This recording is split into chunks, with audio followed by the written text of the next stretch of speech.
Chapter 8. The Queen's Croquet-ground. A large rose-tree stood near the entrance of the garden.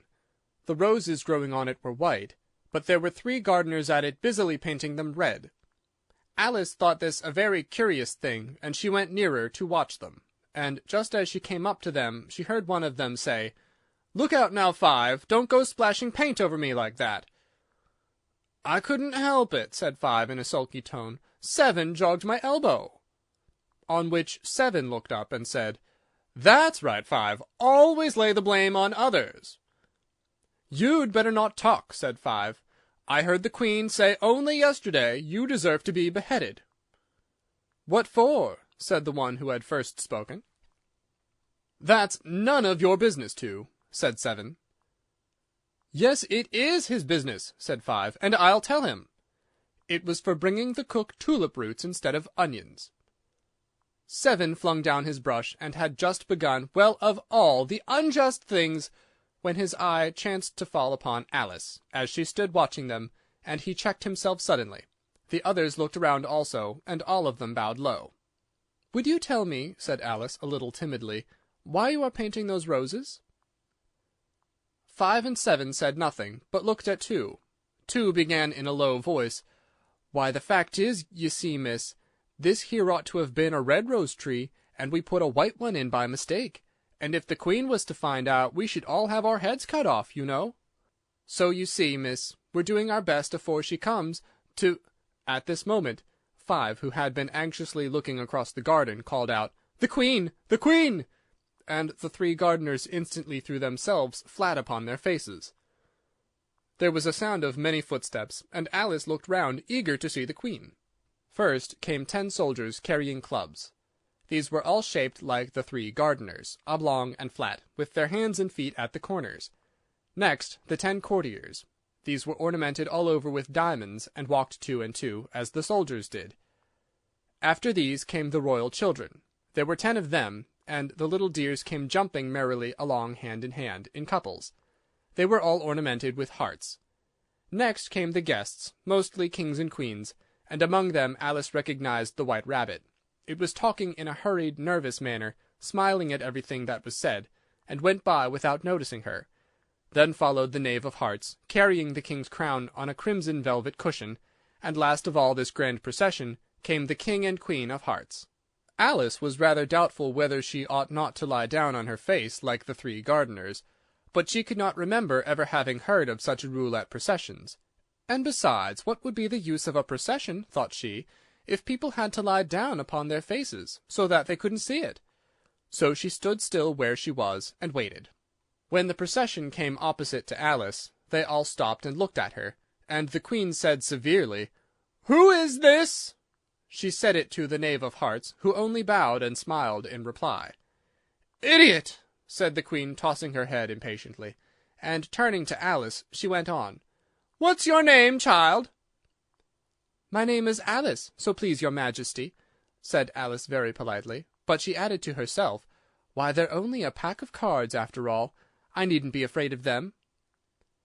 "And who are these?" said the Queen, pointing to the 3 gardeners who were lying round the rose-tree, for you see, as they were lying on their faces, and the pattern on their backs was the same as the rest of the pack, she could not tell whether they were gardeners, or soldiers, or courtiers, or 3 of her own children. "How should I know?" said Alice, surprised at her own courage. "It's no business of mine." The Queen turned crimson with fury, and after glaring at her for a moment like a wild beast, screamed, "Off with her head! Off!" "Nonsense!" said Alice very loudly and decidedly, and the Queen was silent. The King laid his hand upon her arm, and timidly said, "Consider, my dear, she is only a child." The Queen turned angrily away from him, and said to the Knave, "Turn them over." The Knave did so very carefully with 1 foot. "Get up!" said the Queen in a shrill, loud voice, and the 3 gardeners instantly jumped up, and began bowing to the King, the Queen, the royal children, and everybody else. "Leave off that!" screamed the Queen. "You make me giddy!" And then, turning to the rose-tree, she went on, "What have you been doing here?" "May it please your Majesty," said Two, in a very humble tone, going down on one knee as he spoke, "we were trying—" "I see!" said the Queen, who had meanwhile been examining the roses. "Off with their heads!" And the procession moved on, 3 of the soldiers remaining behind to execute the unfortunate gardeners, who ran to Alice for protection. "You shan't be beheaded," said Alice, and she put them into a large flower-pot that stood near. The 3 soldiers wandered about for a minute or 2, looking for them, and then quietly marched off after the others. "Are their heads off?" shouted the Queen. "Their heads are gone, if it please your Majesty," the soldiers shouted in reply. "That's right," shouted the Queen. "Can you play croquet?" The soldiers were silent, and looked at Alice, as the question was evidently meant for her. "Yes!" shouted Alice. "Come on, then!" roared the Queen, and Alice joined the procession, wondering very much what would happen next. It's a very fine day," said a timid voice at her side. She was walking by the White Rabbit, who was peeping anxiously into her face. "Very," said Alice. "Where's the Duchess?" "Hush, hush!" said the Rabbit in a low, hurried tone. He looked anxiously over his shoulder as he spoke, and then raised himself upon tiptoe, put his mouth close to her ear, and whispered, "She's under sentence of execution." "What for?" said Alice. "Did you say what a pity?" the Rabbit asked. "No, I didn't," said Alice. "I don't think it's at all a pity. I said what for." "She boxed the Queen's ears," the Rabbit began. Alice gave a little scream of laughter. "Oh, hush!" the Rabbit whispered in a frightened tone. "The Queen will hear you. You see, she came rather late, and the Queen said—" "Get to your places!" shouted the Queen in a voice of thunder, and people began running about in all directions, tumbling up against each other. However, they got settled down in a minute or 2, and the game began. Alice thought she had never seen such a curious croquet-ground in all her life. It was all ridges and furrows. The balls were live hedgehogs, the mallets live flamingoes, and the soldiers had to double themselves up and to stand upon their hands and feet to make the arches. The chief difficulty Alice found at first was in managing her flamingo.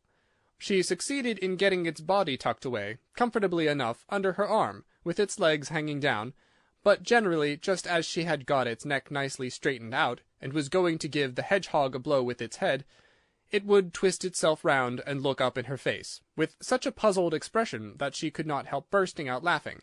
And when she had got its head down, and was going to begin again, it was very provoking to find that the hedgehog had unrolled itself and was in the act of crawling away. Besides all this, there was generally a ridge or a furrow in the way wherever she wanted to send the hedgehog to, and as the doubled-up soldiers were always getting up and walking off to other parts of the ground, Alice soon came to the conclusion that it was a very difficult game indeed. The players all played at once without waiting for turns, quarrelling all the while, and fighting for the hedgehogs, and in a very short time the Queen was in a furious passion, and went stamping about, and shouting, "Off with his head!" or "Off with her head!" about once in a minute. Alice began to feel very uneasy. To be sure, she had not as yet had any dispute with the Queen, but she knew that it might happen any minute. And then, thought she, what would become of me? They're dreadfully fond of beheading people here. The great wonder is that there's anyone left alive.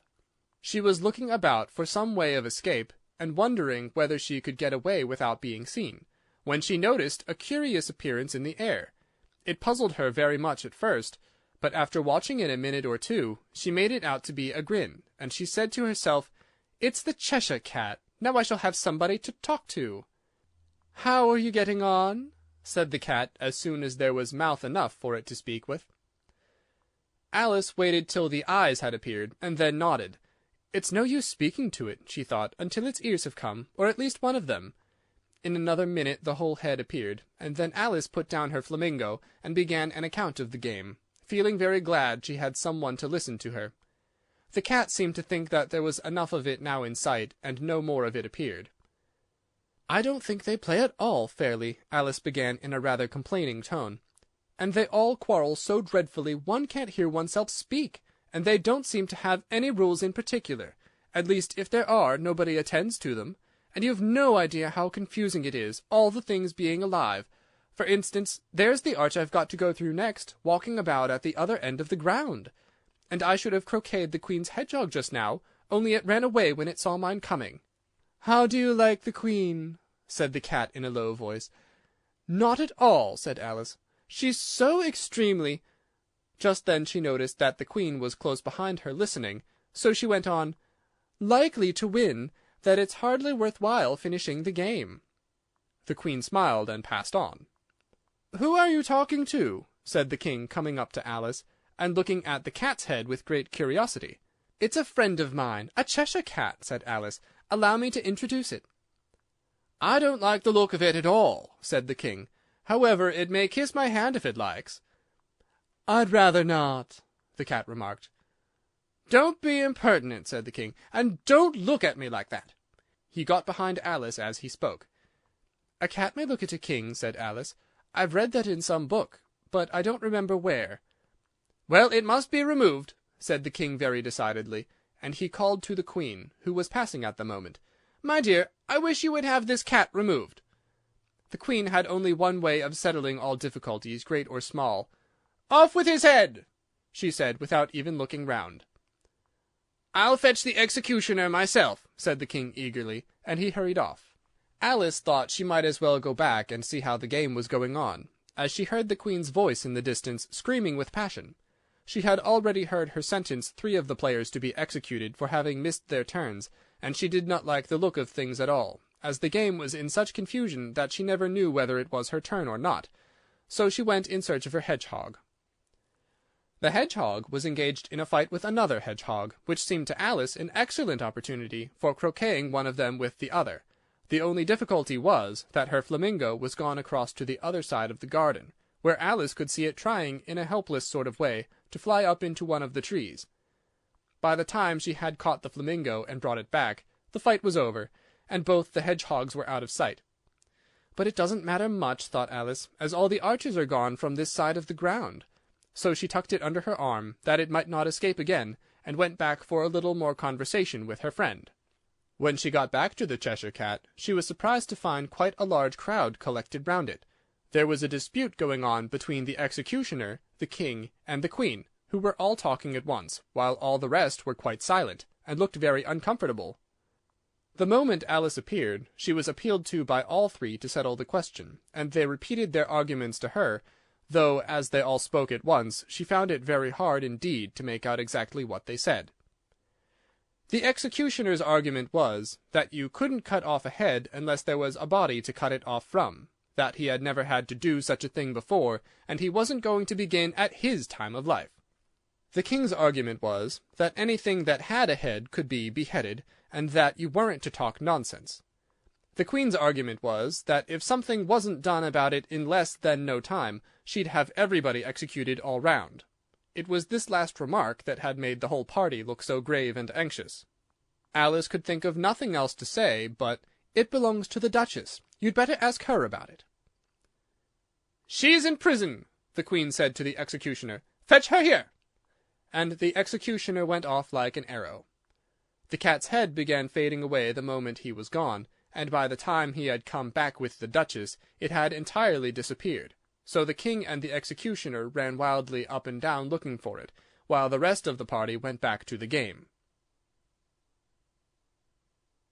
End of Chapter 8.